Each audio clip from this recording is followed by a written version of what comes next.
हमारी धरती अब ऐसा ग्रह बन चुकी है जहां लड़ाइयां कभी नहीं रुकेंगी। सिर्फ चंद जमीन के टुकड़े के लिए आज हजारों मासूम लोगों को अपनी जान गंवानी पड़ रही है और इसकी वजह है तानाशाही देशों के तानाशाही नेता, जिनकी जिद आज दुनिया को तीसरे विश्व युद्ध की ओर धकेल रही है।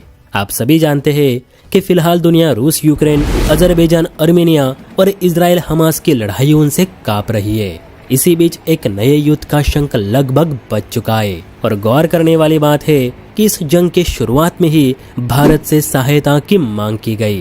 वैसे मैं बात कर रहा हूँ फिलीपींस की, जो इन दिनों चीन की दादागिरी से सच में परेशान हो चुका है। पिछले हफ्ते की घटना तो आपको मालूम ही होगी, जब चीन के 9 तटरक्षक बलों ने फिलीपींस की 2 नौकाओं पे हथौड़े और कुल्हाड़ी से वार करके उन्हें क्षतिग्रस्त कर दी। और इस घटना के बाद से ही चीन और फिलीपींस में युद्ध की आशंका काफी बढ़ चुकी है। अब इसी दरमियान फिलीपींस के राष्ट्रपति की ओर से एक बयान जारी हुआ है, जिसमें उन्होंने चीन को धमकी भी दी और भारत से मदद की उम्मीद भी जताई। देखिए, कुछ मीडिया रिपोर्ट्स निकल कर आ रही है जिसमें ये बताया जा रहा है कि न झुकेंगे न दबेंगे। जी हाँ, दक्षिण चीन सागर में चीनी नौसैनिकों की हिंसा के बाद फिलीपींस के राष्ट्रपति ने ड्रैगन को कुछ इस लहजे में चेतावनी दी है। दरअसल फिलीपींस के राष्ट्रपति मार्कोस जूनियर ने चीन को खरी खरी सुनाते हुए ये कहा कि वो युद्ध नहीं चाहते, लेकिन किसी भी अत्याचारी देश के सामने झुकेंगे भी नहीं। अंतर्राष्ट्रीय कानून के अनुसार फिलीपींस अपने राष्ट्रीय हितों के समर्थन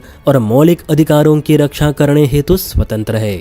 चीन ने भले ही अपने कोस्ट गार्ड्स को 2021 के कानून के तहत विदेशी जहाजों पर खतरनाक हमले की अनुमति दे दी हो, लेकिन फिलीपींस भी अपनी रक्षा करना बखूबी जानता है और चीन इसे अच्छी तरीके से याद रखे।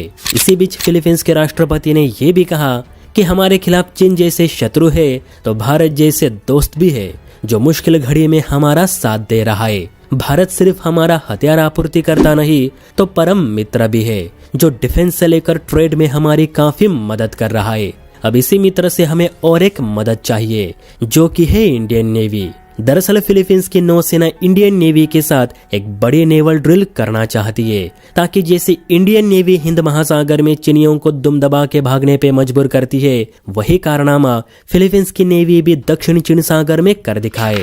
फिलीपींस नेवी के पास अभी भी नेवल टैक्टिक्स की बहुत कमी है और दूसरा कोई देश है नहीं जो फिलीपींस को ये सब सिखा सके। इसीलिए चीन के खिलाफ ये युद्धक रणनीति सीखने के लिए फिलीपींस भारतीय नेवी को अपने यहाँ बुला रहा है, ताकि चीन पर नकेल कसी जा सके। अब जाहिर सी बात है, जब भारत की नेवी दक्षिण चीन सागर में जाएगी तो चीन चिल्लाएगा ही, और अगर नहीं जाती तो फिलीपींस चीनी दादागिरी का शिकार होता रहेगा। ऐसे में आप बताइए दोस्तों, क्या हमें अपनी नेवी फिलीपींस की मदद के लिए फिलीपींस की राजधानी मनीला भेज देनी चाहिए या फिर नहीं? कमेंट करके अपनी राय जरूर दे। और हाँ, वीडियो अच्छी लगी हो तो चैनल को लाइक एंड सब्सक्राइब भी जरूर करें। जय हिंद।